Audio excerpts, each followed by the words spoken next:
Assalamualaikum warahmatullahi wabarakatuh. Kami dari Universitas Syakala Prodi Ekonomi Pembangunan. Pada kesempatan ini kami akan berbagi sedikit ilmu makroekonomi dengan judul Perekonomian Terbuka. Pada bab pertama ini kita akan membahas tentang arus modal dan barang internasional. Peran ekspor neto. Dalam perekonomian tertutup, seluruh output dijual pada pasar domestik dan pengeluaran dibagi menjadi 3 komponen: konsumsi, investasi, dan belanja pemerintah. Dalam perekonomian terbuka, sebagian output dijual untuk domestik dan sebagiannya lagi diekspor ke luar negeri. Suatu negara juga bisa melakukan pengeluaran lebih kecil dari produksinya dengan memberi pinjaman kepada negara lain. Kemudian muncul rumus Y sama dengan CD tambah ID tambah GD tambah EX. Dari rumus di atas, kita dapat memilah pengeluaran atas output pada perekonomian terbuka Y menjadi 4 komponen. CD yaitu konsumsi barang dan jasa domestik, ID yaitu investasi dalam barang dan jasa domestik, GD pembelian pemerintah atas barang dan jasa domestik, dan EX adalah ekspor barang dan jasa domestik. Kemudian kita lanjut ke identitas perhitungan pendapatan nasional, menunjukkan hubungan antara output domestik, pengeluaran domestik, dan ekspor neto. Dengan demikian muncullah rumus NX sama dengan Y dikurang C ditambah investasi dan ditambah G.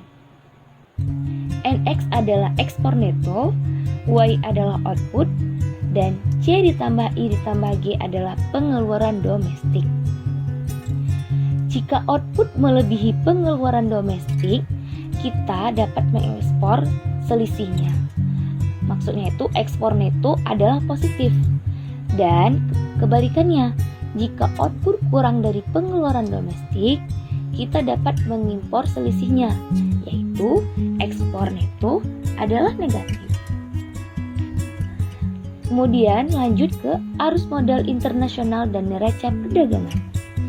Pendapatan nasional yaitu Y sama dengan C ditambah I ditambah G ditambah NX. Dari persamaan tersebut dapat kita ubah menjadi Y dikurangi C dikurangi G sama dengan I ditambah N ditambah X. Hasil dari Y dikurangi C dikurangi G dapat kita sebut dengan tabungan nasional atau bisa disimbolkan dengan S. Sehingga dapat kita tulis S sama dengan I ditambah NX. Bentuk identitas pos pendapatan nasional ini menunjukkan bahwa ekspor neto suatu perekonomian harus selalu sama dengan investasi asing neto atau selisih antara tabungan dan investasi. Arus modal keluar neto sama dengan neraca perdagangan S kurang I sama dengan NX. Yang pertama, bila positif, S kurang I dan NX bernilai positif, kita punya surplus perdagangan. Kita jadi negara donor di pasar uang dunia, dan kita mengekspor lebih banyak barang daripada mengimpornya. Yang kedua, bila negatif, kita punya defisit perdagangan. Kita jadi negara pengutang di pasar uang dunia, dan kita mengimpor lebih banyak barang daripada mengekspornya. Dan yang ketiga, jika nol, kita punya perdagangan berimbang karena nilai impor sama dengan nilai ekspor.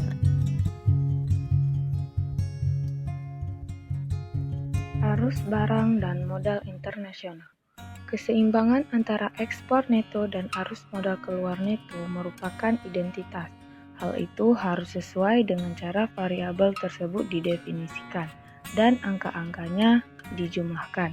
Tetapi intuisi di balik hubungan yang penting tersebut mudah untuk terlewatkan.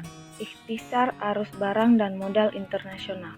Tabel ini menunjukkan 3 hal yang dapat dialami oleh perekonomian terbuka, yaitu surplus perdagangan, perdagangan berimbang, dan defisit perdagangan.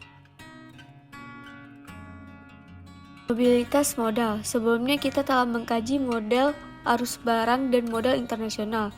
Karena neraca perdagangan sama dengan arus modal keluar neto, sama dengan tabungan dikurang investasi, maka modal kita akan memusatkan perhatian pada tabungan dan investasi.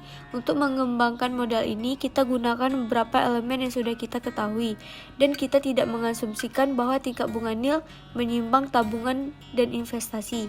Sebaliknya, kita biarkan perekonomian mengalami defisit perdagangan dan meminjam dari negara lain, atau mengalami surplus perdagangan dan memberi pinjaman kepada negara lain. Namun, jika dalam model ini tingkat bunga nil tidak ditentukan dari keseimbangan tabungan dan investasi, apa yang sebenarnya menentukan tingkat bunga nil? Dengan memperhatikan kasus sederhana dari sebuah perekonomian terbuka kecil, dengan mobilitas modal sempurna, yang dimaksud dengan kecil itu adalah bahwa perekonomian ini adalah bagian kecil dari pasar dunia dan dengan sendirinya tidak memiliki dampak yang berarti terhadap tingkat bunga dunia. Dan dengan mobilitas modal sempurna, kita menggantikan bahwa penduduk negara ini memiliki akses penuh ke pasar uang dunia. Asumsi mobilitas modal sempurna, tingkat bunga di dalam perekonomian terbuka kecil harus sama dengan tingkat bunga dunia, yaitu tingkat bunga nil yang berlaku di pasar uang dunia. Masyarakat dalam perekonomian terbuka kecil tidak akan meminjam pada tingkat bunga di atas R bintang, karena mereka selalu mendapatkan pinjaman dari luar negeri pada tingkat bunga R bintang. Demikian pula masyarakat dalam perekonomian ini tidak akan memberi pinjaman pada tingkat bunga di bawah R, karena mereka bisa menerima tingkat bunga R dengan memberi pinjaman pada pihak asing. Jadi tingkat bunga dunia menentukan tingkat bunga dalam perekonomian terbuka terkecil kita.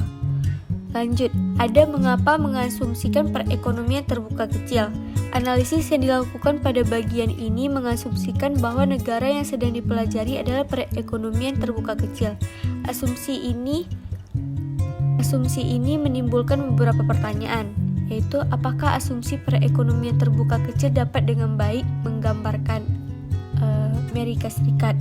Jawabannya tidak, tentu saja tidak, setidaknya tidak secara lengkap. Amerika Serikat meminjam dan meminjamkan dana di pasar uang dunia, dan pasar tersebut mempunyai pengaruh yang kuat terhadap tingkat bunga nil.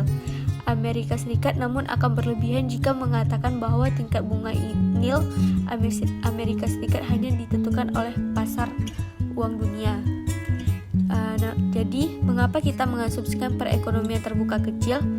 Beberapa negara seperti Kanada dan Belanda lebih baik bila dijelaskan dengan asumsi perekonomian terbuka kecil.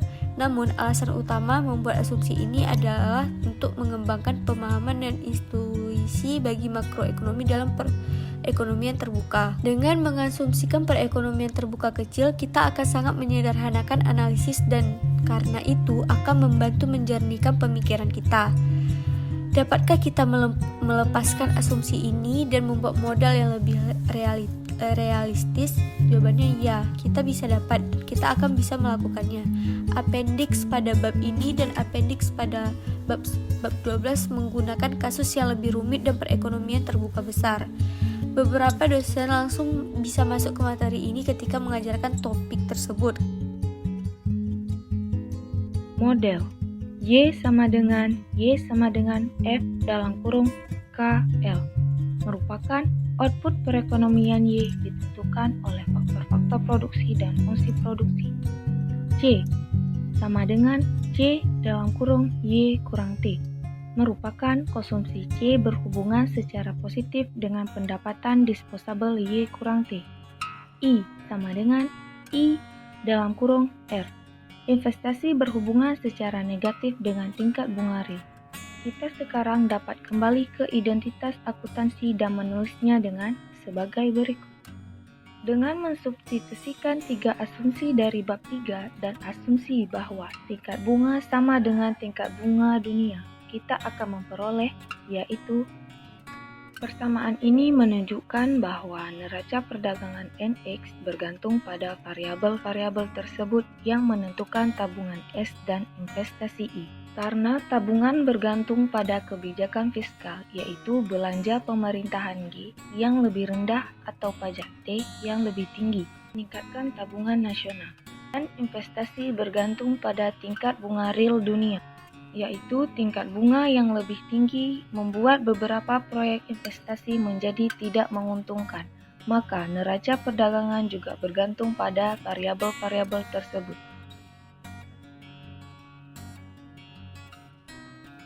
Bagaimana kebijakan mempengaruhi neraca perdagangan? Anggaplah bahwa perekonomian berada dalam posisi perdagangan berimbang, yaitu pada tingkat bunga dunia. Investasi sama dengan tabungan dan ekspor neto sama dengan 0. Yang pertama, kebijakan fiskal dalam negeri. Apa yang terjadi pada perekonomian terbuka kecil jika pemerintah menambah pengeluaran domestik dengan meningkatkan belanja pemerintah? Maka akan mengurangi tabungan nasional, karena tabungan sama dengan pendapatan dikurang konsumsi dikurang belanja pemerintah. Dengan tingkat bunga real dunia tidak berubah, investasi juga tidak berubah.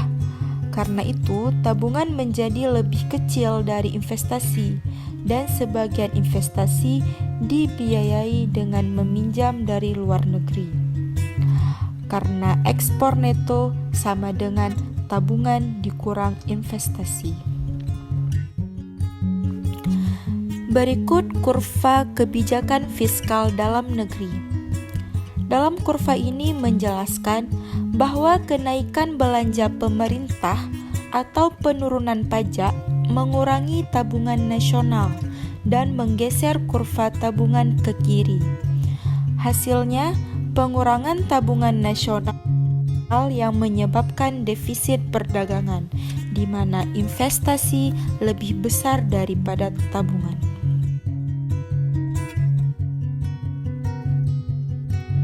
Yang kedua, kebijakan fiskal luar negeri. Kenaikan tingkat bunga dunia akan mengakibatkan biaya berutang. Dengan demikian, mengurangi investasi dalam perekonomian terbuka kecil. Karena tidak ada perubahan dalam tabungan domestik, maka tabungan melebihi investasi. Dan sebagian tabungan mengalir ke luar negeri. Karena ekspor neto sama dengan tabungan dikurangi investasi. Penurunan investasi juga harus meningkatkan ekspor neto. Jadi, mengurangi tabungan luar negeri dapat menyebabkan surplus perdagangan dalam negeri. Berikut contoh kurva kebijakan fiskal luar negeri. Ekspansi fiskal di perekonomian luar negeri yang cukup besar untuk mempengaruhi tabungan dan investasi dunia, meningkatkan tingkat bunga dunia dari R1 ke R2. Tingkat bunga dunia yang lebih tinggi mengurangi investasi pada perekonomian terbuka kecil, menyebabkan surplus perdagangan di mana tabungan lebih besar daripada investasi. Mengevaluasi kebijakan ekonomi. Model perekonomian terbuka kita menunjukkan bahwa arus barang dan jasa diukur oleh neraca perdagangan. Bisa dikaitkan dengan arus dana internasional untuk akumulasi modal. Jadi, dampak kebijakan ekonomi terhadap neraca perdagangan ditemukan dengan menelaah dampaknya terhadap tabungan domestik dan investasi domestik. Kebijakan yang meningkatkan investasi atau mengurangi tabungan cenderung menyebabkan defisit perdagangan, dan kebijakan yang menurunkan investasi atau meningkatkan tabungan cenderung menyebabkan surplus perdagangan.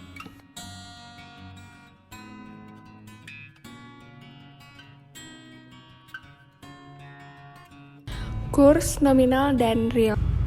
Nominal adalah harga relatif dari mata uang dua negara, sedangkan kurs real adalah harga relatif dari barang-barang di antara dua negara.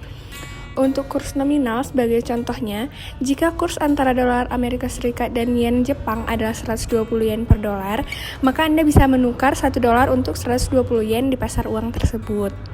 Nah, untuk kurs real, menyatakan tingkat di mana kita bisa memperdagangkan barang-barang dari suatu negara untuk barang-barang dari negara lain.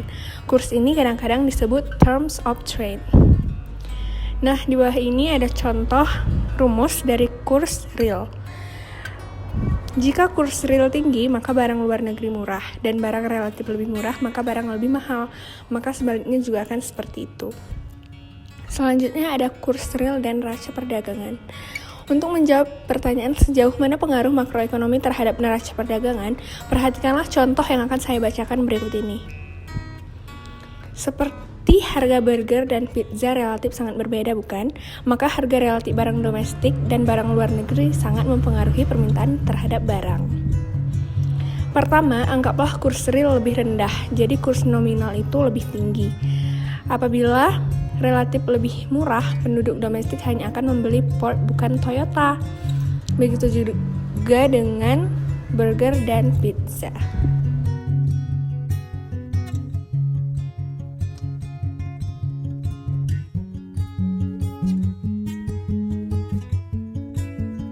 Faktor-faktor penentu kurs real.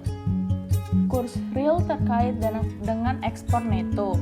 Bila kurs real lebih rendah, barang-barang domestik relatif lebih murah dibanding barang-barang luar negeri, dan ekspor neto lebih besar. Neraca perdagangan atau ekspor neto harus sama dengan arus modal keluar neto, yang sama dengan tabungan dikurang investasi.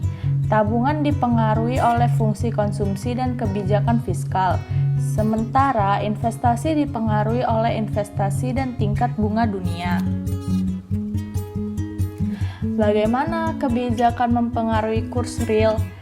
Bagaimana kurs real ditetapkan? Kurs real ditetapkan oleh perpotongan garis vertikal yang menunjukkan tabungan dikurang investasi dengan skedul ekspor neto yang memiliki kemiringan negatif. Pada perpotongan ini, jumlah dolar yang ditawarkan untuk arus modal keluar neto sama dengan jumlah dolar yang diminta untuk ekspor barang dan jasa neto. Dampak kebijakan fiskal ekspansioner dalam negeri terhadap kurs real. Kebijakan fiskal ekspansioner dalam negeri seperti peningkatan belanja pemerintah atau pemotongan pajak, mengurangi tabungan nasional. Akibatnya, pengurangan tabungan menurunkan jumlah dolar yang ditukarkan menjadi mata uang asing menjadi turun. Kebijakan fiskal luar negeri. Apa yang terjadi dengan kurs real jika pemerintah asing meningkatkan belanja pemerintah atau memotong pajak? Perubahan kebijakan fiskal ini akan mengurangi tabungan dunia dan menaikkan tingkat bunga dunia. Kenaikan tingkat bunga dunia akan mengurangi investasi domestik dan menyebabkan surplus perdagangan. Pergeseran dalam permintaan investasi. Apa yang terjadi dengan kurs real jika permintaan investasi di dalam negeri meningkat? Pada tingkat bunga dunia tertentu, kenaikan permintaan investasi mendorong investasi yang lebih tinggi lagi, sehingga kenaikan permintaan investasi menyebabkan defisit perdagangan. Ketika keringanan pajak investasi menyebabkan penanaman modal di Amerika Serikat menjadi lebih menarik, hal itu juga meningkatkan nilai dolar Amerika Serikat yang diperlukan untuk melakukan investasi ini. Ketika dolar mengalami apresiasi, barang-barang domestik menjadi relatif lebih mahal terhadap barang-barang luar negeri dan ekspor neto turun. Hubungan antara kurs real dan ekspor neto adalah negatif.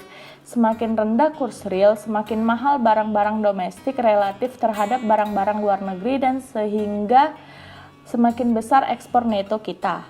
Kurs real ditentukan oleh perpotongan garis vertikal mewakili tabungan dikurangi investasi dan kurva ekspor neto yang melandai ke bawah. seperti pada gambar berikut. Di sini jumlah dolar yang ditawarkan untuk investasi luar negeri neto sama dengan jumlah dolar yang diminta untuk ekspor neto barang dan jasa. Dampak kebijakan perdagangan. Dampak kebijakan fiskal luar negeri pada kurs real. Kebijakan fiskal ekspansioner luar negeri mengurangi tabungan dunia dan meningkatkan tingkat bunga dunia dari R1 ke R2. Kenaikan tingkat bunga dunia mengurangi investasi dalam negeri, yang lalu meningkatkan penawaran dolar untuk ditukarkan ke mata uang asing. Kemudian dampak kenaikan permintaan investasi pada kurs real. Kenaikan permintaan investasi meningkatkan jumlah investasi domestik dari I1 ke I2. Akibatnya penawaran dolar untuk ditukar ke mata uang asing turun dari S kurang I1 ke S kurang I2. Turunnya penawaran ini meningkatkan kurs real equilibrium dari epsilon 1 ke epsilon 2. Dampak kebijakan perdagangan yang didefinisikan secara luas adalah kebijakan yang dirancang untuk mempengaruhi secara langsung jumlah barang dan jasa yang diekspor atau diimpor. Kebijakan perdagangan proteksional tidak mempengaruhi neraca perdagangan karena defisit perdagangan mencerminkan kelebihan impor atas ekspor. Maka, orang bisa menyatakan bahwa mengurangi impor seperti melarang impor mobil akan mengurangi defisit perdagangan. Tetapi model kita menunjukkan bahwa kebijakan proteksional hanya mengakibatkan apresiasi kurs real, kenaikan harga dan barang-barang domestik relatif terhadap barang-barang luar negeri cenderung mengurangi ekspor neto karena akan mendorong impor dan menekan ekspor. Jadi, apresiasi menghapus kenaikan ekspor neto yang langsung bisa dikaitkan dengan hambatan perdagangan. Meskipun tidak mengubah neraca perdagangan, kebijakan perdagangan proteksional mempengaruhi jumlah perdagangan. Sebagaimana kita ketahui, karena kurs real terapresiasi, maka barang dan jasa yang kita produksi menjadi relatif lebih mahal terhadap barang dan jasa luar negeri. Karena itu, dalam tingkat equilibrium yang baru kita mengekspor lebih sedikit karena ekspor neto tidak berubah. Kita juga harus mengimpor lebih sedikit. Kemudian, ada faktor penentu kurs nominal. Kurs real sama dengan kurs nominal dikali rasio tingkat harga. Persamaan kurs bisa ditulis perubahan persen dalam E sama dengan perubahan persen dalam epsilon ditambah perubahan persen dalam P bintang dikurang perubahan persen dalam P. Perubahan presentase dalam epsilon adalah perubahan kurs real, perubahan presentase dalam P adalah tingkat inflasi domestik P, dan perubahan presentase dalam P bintang adalah tingkat inflasi negara lain P bintang. Jadi perubahan presentase dalam kurs nominal adalah perubahan persen dalam E sama dengan perubahan persen dalam epsilon ditambah P bintang dikurang P. Perubahan presentase dalam kurs nominal sama dengan perubahan presentase dalam kurs real ditambah selisih tingkat inflasi. Kebijakan moneter mempengaruhi kurs nominal. Pertumbuhan jumlah uang yang beredar yang tinggi menyebabkan inflasi yang tinggi. Salah satu konsekuensi dari inflasi tinggi adalah mata uang yang mengalami depresiasi. P tingkat menunjukkan penurunan E. Dengan kata lain, pertumbuhan itu cenderung meningkatkan harga barang yang diukur dengan uang. Pertumbuhan itu cenderung meningkatkan harga mata uang asing yang diukur dalam kurs mata uang domestik.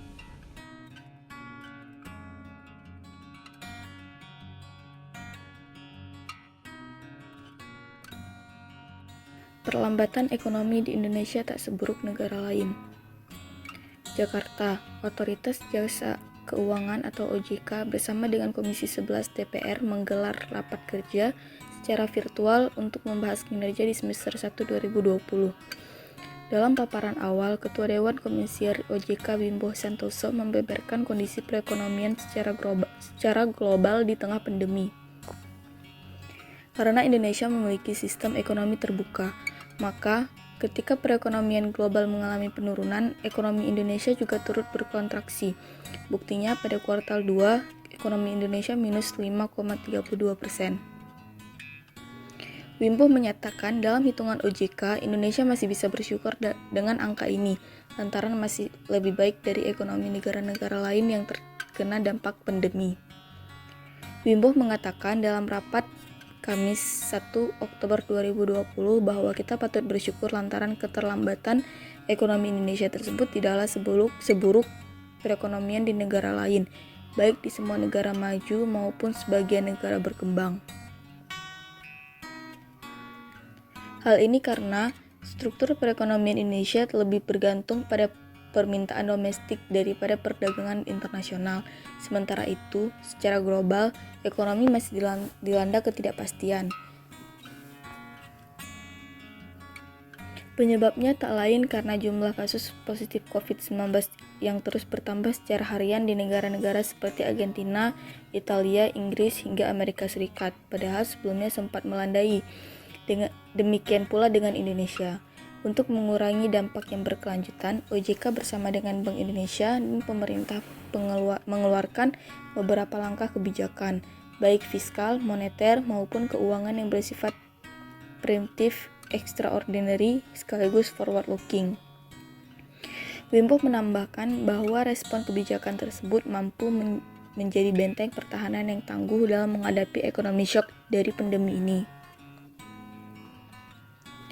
Pertumbuhan ekonomi global mulai membaik. Sebelumnya, pertumbuhan ekonomi global sejak tahun 2019 telah mengalami penurunan akibat perang dagang Amerika Serikat dengan China. Perlambatan ekonomi pada tahun 2020 pun diperburuk oleh menyebarnya virus corona yang saat ini telah menjangkiti 213 negara. Kepala Departemen Kebijakan Sistem Pembayaran Bank Indonesia mengatakan bahwa pandemi COVID-19 ini bukan hanya menginfeksi manusia, tapi juga ekonomi global dan Indonesia. Dalam webinar bertajuk Transformation in Financial Industry, Shifting of Service into Digital Platform in the Area of New Normal di Jakarta pada Selasa 22 September 2020 hingga 20 September 2020. WHO mencatat sudah ada 30 kasus terkonfirmasi positif corona di dunia. Setidaknya dalam waktu yang sama Indonesia menyumbang 248.000 pasien terpapar COVID-19. Pandemi ini pun tak membuat para negara maju seperti Amerika Serikat, Jepang, atau berbagai negara maju lainnya tangguh dalam menghadapi perlambatan ekonomi. Bahkan Indonesia sebagai negara berkembang harus merasakan kontraksi minus 5,23% pada triwulan 3 2020. Namun begitu, Filianingsih mengatakan saat ini perkembangan ekonomi global maupun domestik mulai menunjukkan perbaikan. Perbaikan global didorong membaiknya kinerja ekonomi di Amerika Serikat dan China. Filianingsih juga mengatakan bahwa Tiongkok dan Amerika Serikat akan secara bertahap mulai membaik dan ditopang perbaikan kinerja ekonomi, dan ini mendorong meningkatnya mobilitas masyarakat global serta menjadikan adanya perbaikan yang secara perlahan meski masih ada keterbatasan di sisi domestik. Perkembangan ini menunjukkan secercah harapan dari sisi global. Kondisi ini juga dipicu dengan melandainya penyebaran virus di dua negara tersebut. Dampaknya mendorong meningkatnya mobilitas masyarakat global. Indeks kepercayaan konsumen juga mulai meningkat. Tentunya ini sejalan juga dengan mobilitas masyarakat di dalam negeri. Tercermin dari aktivitas ekspor yang berjalan baik dan penyaluran bantuan sosial dari pemerintah. Tak ketinggalan pencairan gaji ke-13 bagi ASN juga memberi dampak positif. Untuk itu, Filianingsih berharap momentum baik ini bisa terus terjaga di tengah ketidakpastian saat ini, agar perbaikan terus berlanjut. Nah, itu aja dari kami. Semoga bisa dipahami ya. Terima kasih. Wassalamualaikum warahmatullahi wabarakatuh.